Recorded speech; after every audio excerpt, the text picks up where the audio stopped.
मोहन गांव का सबसे रईस आदमी था। उसका घर गांव में सबसे बड़ा था। मोहन की पत्नी कमला किसी सेठानी से कम नहीं थी। सिर से पांव तक सोने में लदी रहती थी। कमला, तू जहाँ तक देखेगी ना, वो सारी जमीन अपनी है। भगवान करे हमारी शोहरत और बढ़े। हाँ हाँ हाँ, बढ़ेगी ही। एक दिन की बात है, मोहन गांव के पास के जंगल में आया था। तभी उसकी नजर एक लड़की पर पड़ी जो दिखने में बहुत ही खूबसूरत थी। कौन हो तुम? इस जंगल में क्या कर रही हो? मैं काया हूँ, इसी जंगल में रहती हूँ। जंगल में क्यों रहती हो? क्योंकि तुमने ही मेरी माँ को गांव से बाहर निकाल फेंका था। अच्छा, तो तू उस चुड़ैल केतकी की बेटी है? हाँ, उसी की बेटी हूँ। अच्छा हुआ उस चुड़ैल को गांव से बाहर निकाल दिया, वरना पूरा गांव खा जाती चुड़ैल कहीं की। मोहन वापस मुड़ा ही था कि काया ने मोहन का एक बाल तोड़ लिया और काया वहाँ से गायब हो गई। मोहन शाम को घर आया और हमेशा की तरह खाना खाकर सो गया। आधी रात को वो उठा, घर से बाहर निकला और जंगल की ओर चलने लगा। वो जंगल के बीच बने बांस के घर में गया और कुछ देर बाद वापस अपने घर की ओर चलने लगा। वो घर लौटा तो उसकी पत्नी उसका इंतजार कर रही थी। कहाँ गए थे आप इतनी रात को? कहीं नहीं। मोहन चुपचाप अपने बिस्तर पे गया और सो गया। कमला को ये सब अजीब लग रहा था, पर उसे समझ नहीं आ रहा था कि क्या हो रहा है। अगली सुबह सब कुछ पहले जैसा था। आप कल रात कहाँ गए थे? मैं तो कहीं नहीं गया, तेरे बगल में तो सो रहा था। नहीं, आप कहीं गए थे। मुझे तो ऐसा कुछ याद नहीं। चल अब मैं जाता हूँ, मजदूरों को पैसे देने हैं। कमला परेशान थी। अगली रात फिर मोहन सो गया और लगभग 12 बजे उठकर घर से बाहर निकल गया।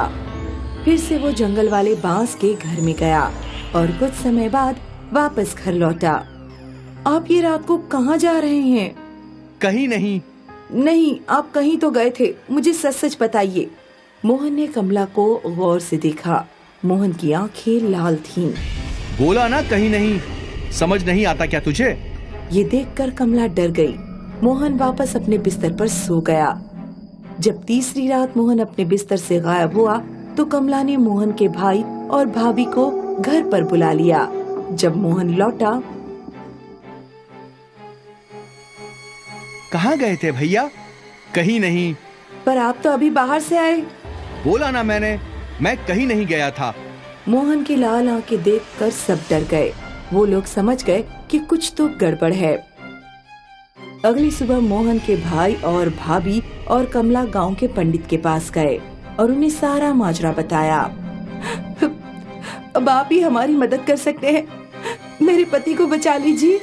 हमें रात में इसका पीछा करना होगा, तभी इसे वशीकरण से मुक्त कर सकते हैं। उस रात जैसे ही मोहन घर से बाहर निकला, सभी लोगों ने मोहन का पीछा किया। उन लोगों ने देखा कि मोहन जंगल की ओर चलने लगा और एक बांस के घर के अंदर चला गया।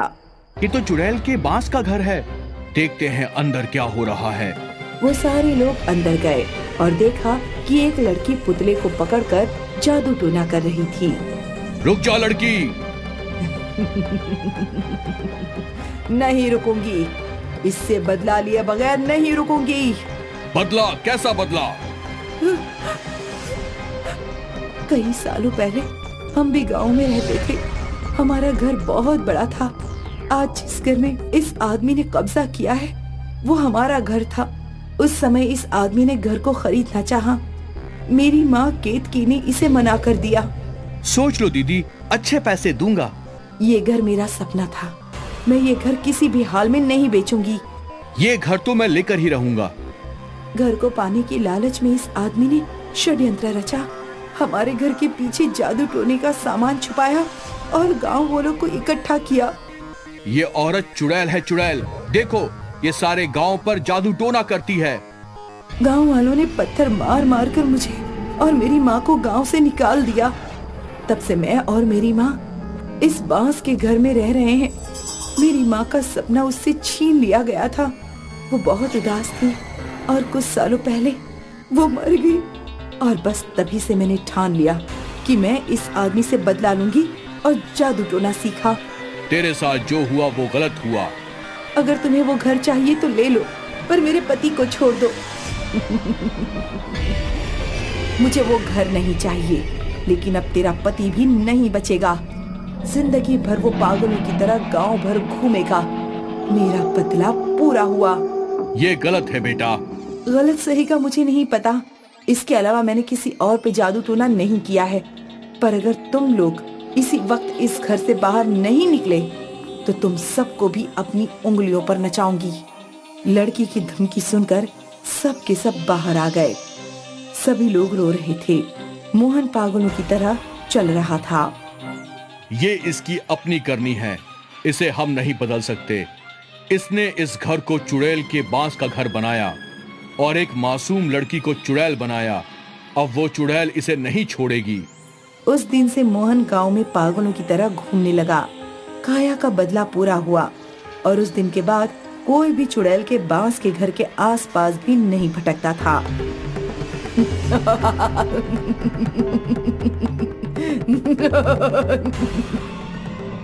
रोहन और सुजय बुलेट राइड पर निकले थे। वो दोनों दिल्ली से हिमाचल का सफर कर रहे थे। सुबह से रात हो गई। वो लोग हिमाचल तो पहुंच गए थे, पर अब भी अपनी मंजिल से दूर थे। भाई यहीं कहीं रुकने का इंतजाम करते हैं। यहाँ तो दूर दूर तक कुछ नजर नहीं आ रहा है। थोड़ा आगे चलते हैं, कुछ ना कुछ जरूर मिलेगा। दोनों चिमला गांव की सरहद के अंदर आ गए। ये गांव वीरान था, लेकिन दूर उन्हें एक बड़ी इमारत दिखी। दोनों उसी दिशा में चल पड़े। रात के अंधेरे में उन दोनों ने हॉर्न बजाया तो बूढ़ा वॉचमैन अपने हाथ में एक लालटेन लेकर आया। अरे अंकल, हमें रहने के लिए कोई कमरा मिलेगा क्या? नहीं बेटा, अंदर जाना सख्त मना है। अरे यार, एक तो पूरे दिन बाइक चलाकर कमर टूट गई है, ऊपर से कोई कमरा भी नहीं मिल रहा। मैं तुम्हें अंदर तो नहीं जाने दे सकता, पर अगर तुम चाहो तो मेरे साथ मेरे केबिन में रह सकते हो। वहां सोने के लिए बिस्तर भी है और तुम दोनों के लिए खाना भी। चलेगा अंकल, आप तो ग्रेट हो। आप जैसा दिलदार देखा ही नहीं कहीं। आ जाओ। दोनों लड़के वॉचमैन के केबिन में गए और फिर वॉचमैन ने उन दोनों के लिए गर्मा गर्म चाय बनाई। ठंड बहुत थी तो दोनों दोस्तों को चाय बहुत पसंद आई। वॉचमैन ने दोनों को खाना भी परोसा और दोनों ने भर पेट खाना खा लिया। थैंक यू अंकल, आपने हमारी बड़ी मदद की। कोई बात नहीं बेटा। अंकल, ये तो डाकघर है ना? मतलब यहाँ तो रहने का इंतजाम होता है, तो इस डाकघर के अंदर जाने की परमिशन क्यों नहीं है? ये बहुत लंबी कहानी है बेटा। कहानी? वैसे भी हमारे पास बहुत समय है, आप सुनाइए, मजा आएगा। ठीक है। आज से 10 साल पहले की बात है। तुम्हारी तरह 3 राहगीर इस ओर आए थे। उस समय डाकघर में लोग ठहरा करते थे। तीनों एक कमरे में ठहर गए। कमरा नंबर 13। कल सुबह होते ही यहाँ से आगे चलेंगे। हाँ, वैसे भी इस इलाके में है ही क्या, पूरा वीरान है। वो तो है, पर अच्छा है इस इलाके में ये डाकघर है, वरना हम सब क्या करते क्या मतलब, खुले आसमान के नीचे सोते और खाते क्या, घास फूस। वो लोग बातें ही कर रहे थे। अचानक उन्हें किसी लड़की की हंसी सुनाई दी। इस डाकघर में कोई औरत भी है लगता है। मुझे तो ये हंसी अपने कमरे में ही सुनाई दे रही है। उनमें से एक ने बाहर जाकर देखा तो हंसी बाहर सुनाई नहीं दे रही थी। हंसी अंदर ही आ रही है, लेकिन यहाँ कोई औरत नहीं है। वो लोग हंसी कहां से आ रही थी ये खोजने लगे। अचानक डाकघर की बिजली चली गई और उनके सामने वो फिरंगी थी, सुजान का बस चेहरा ही नजर आ रहा था। आप कौन है? यहाँ हमारे कमरे में क्या कर रही हैं? सुजान हंसती रही और हंसते हंसते उसने तीनों राहगीरों को मौत के घाट उतार दिया। अगली सुबह हमें उन तीनों की बस लाश मिली। कौन है सुजान और उसका भूत इस डाकघर में कैसे आया? उसके साथ क्या हुआ? ये जानने के लिए तुम्हें सुजान की कहानी सुननी पड़ेगी। 11 साल पहले की बात है। हमेशा की तरह टूरिस्ट हिमाचल घूमने आया करते थे और कई टूरिस्ट शिमला में भी ठहरा करते थे। ऐसे ही एक टूरिस्ट ग्रुप में सुजान यहाँ आई थी। सुजान कमरा नंबर 13 में ठहरी थी। उस समय डाकघर के सारे कमरे फुल थे। सुजान बहुत ही खूबसूरत थी। सुनहरे बाल, गोरा रंग, हर किसी की नजर सुजान पर ही थी। सुजान और उसके दोस्त 2 दिनों तक शिमला में ही रुके थे। वो यहाँ एक पहाड़ों के झरनों की तस्वीरें ले रहे थे। रात को वो लोग अपने अपने कमरे में सोने चले गए और अचानक आधी रात को सुजान के कमरे से चीखने की आवाज सुनाई दी। उसके दोस्त और हम लोग वहां पहुंचे। सुजान जोर जोर से चीख रही थी। हमने मिलकर दरवाजा तोड़ दिया पर अंदर कोई नहीं था। Sujan, where are you, Sujan? Sujan, Sujan. उसके दोनों दोस्त कमरे के भीतर गए और सुजान को ढूंढने लगे और फिर अचानक सबको सुजान के हंसने की आवाज सुनाई देने लगी। सबने ऊपर देखा तो सुजान छत से चिपकी हुई थी और जोर जोर से हंस रही थी। ये मंजर देखते ही हम लोग वहां से भाग गए पर उसके दोनों दोस्त वहीं फंस गए। दरवाजा अपने आप बंद हो गया और फिर हमें सुजान के दोस्तों के चीखने चिल्लाने की आवाजें सुनाई देने लगी। Help us, please help, please help. किसी में हिम्मत नहीं थी कि वो उन लड़कों को बचा सके। हम सब अपनी जान बचाने के लिए ही भाग रहे थे। अगली सुबह हमें सुजान और उसके दोनों दोस्तों की लाश मिली। दोनों दोस्तों का शरीर टुकड़े टुकड़े हो चुका था और सुजान का धड़ सर से अलग था। पता नहीं उस कमरे में क्या हुआ। ये तो बहुत अजीब हुआ। लेकिन सुजान के साथ आखिर हुआ क्या? वो भूत कैसे बन गई? पता नहीं। पर उस दिन के बाद से जो कोई भी इस डाकघर में रहने आया उन सब की बस लाशें ही मिली। शिमला के लोगों ने इस डाकघर को बंद कर दिया और यहाँ किसी को रहने की अनुमति नहीं है। अंकल जी, आपको कुछ क्यों नहीं हुआ? क्योंकि मैं रात के समय कभी डाकघर के भीतर गया ही नहीं। अंकल, मुझे तो यह कहानी अधूरी सी लग रही है। मुझे जानना है कि सुजान के साथ उस कमरे में क्या हुआ। अब ये तो खुद सुजान ही जानती है। वैसे रात बहुत हो गई है, कुछ घंटे सो जाओ तुम दोनों। हाँ अंकल जी। वॉचमैन गहरी नींद में सो गया पर सुजॉय और रोहन को नींद नहीं आ रही थी। वो लोग दबे पांव डाकघर की ओर बढ़ गए। डाकघर में अंधेरा था तो रोहन ने अपनी टॉर्च ऑन कर ली। कमरा नंबर 13 ढूंढते हैं। हाँ। उन लोगों ने कमरा नंबर 13 की तलाश की और कमरे के अंदर जाते ही दरवाजा अपने आप बंद हो गया। रोहन टॉर्च से देखने की कोशिश कर रहा था कि अचानक उसके सामने एक औरत थी।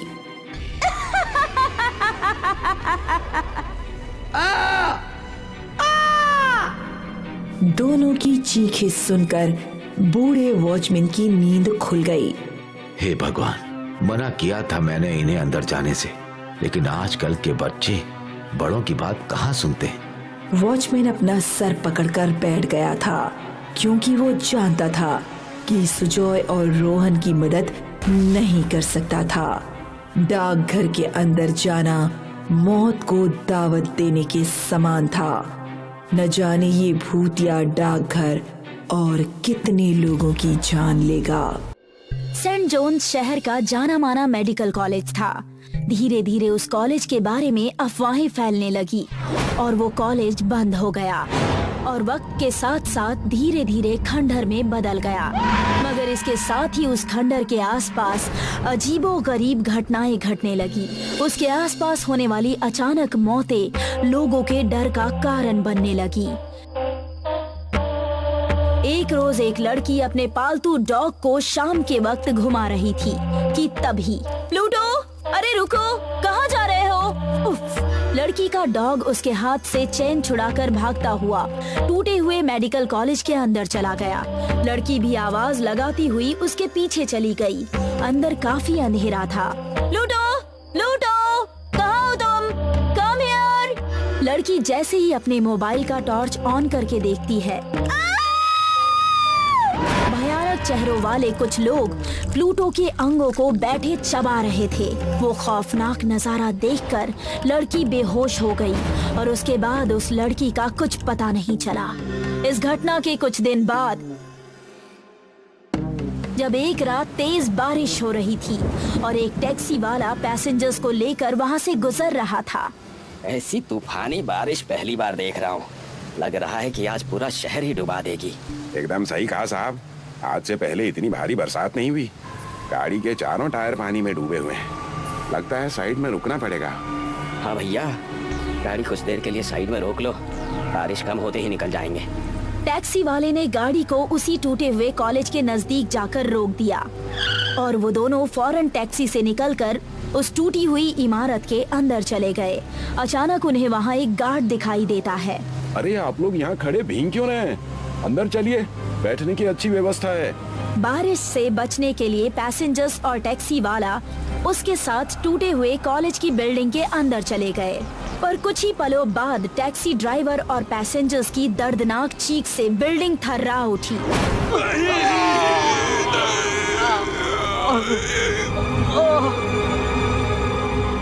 समय के साथ धीरे धीरे लोगों के गायब होने की घटनाएं बढ़ने लगी।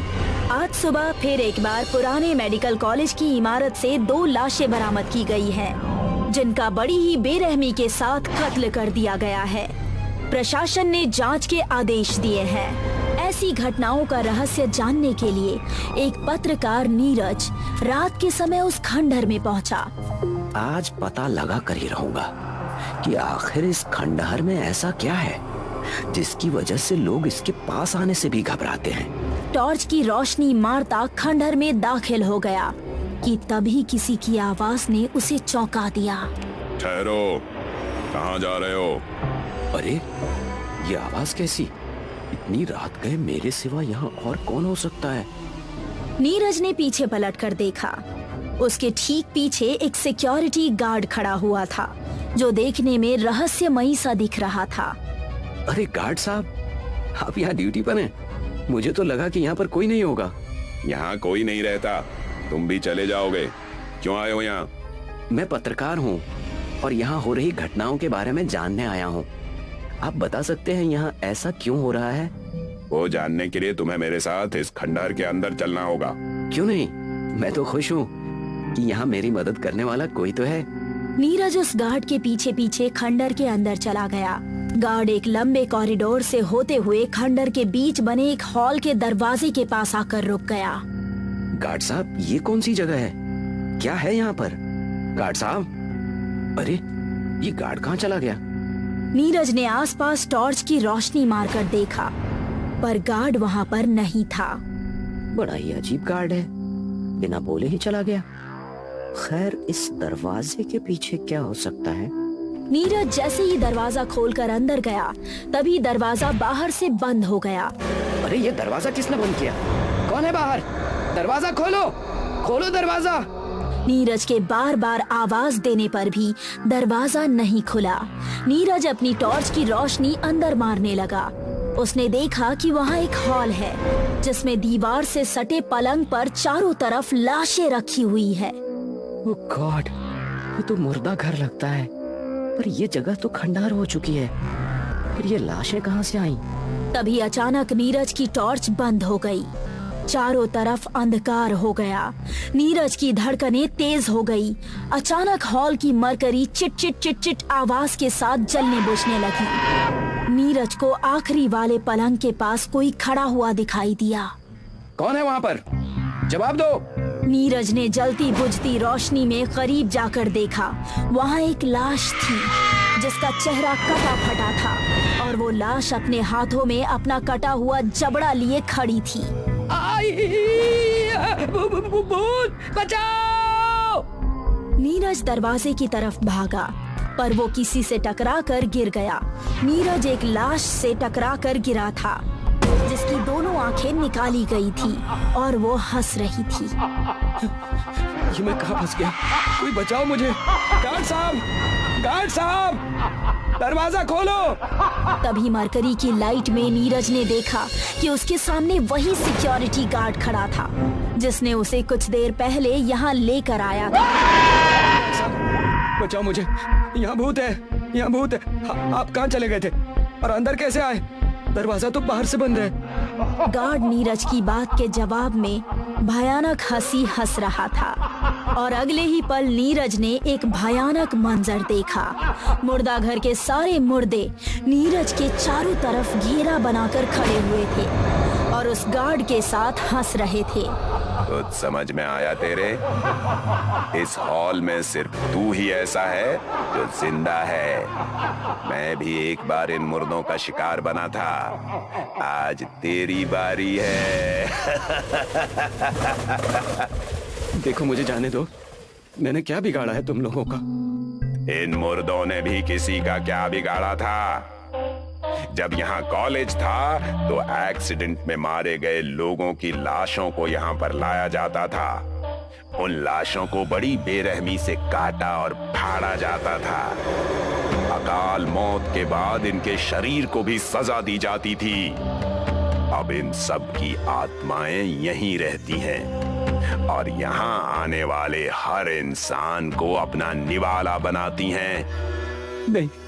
नहीं, छोड़ दो मुझे, जाने दो। देखते ही देखते सभी मुर्दे नीरज पर टूट पड़े। बचाओ!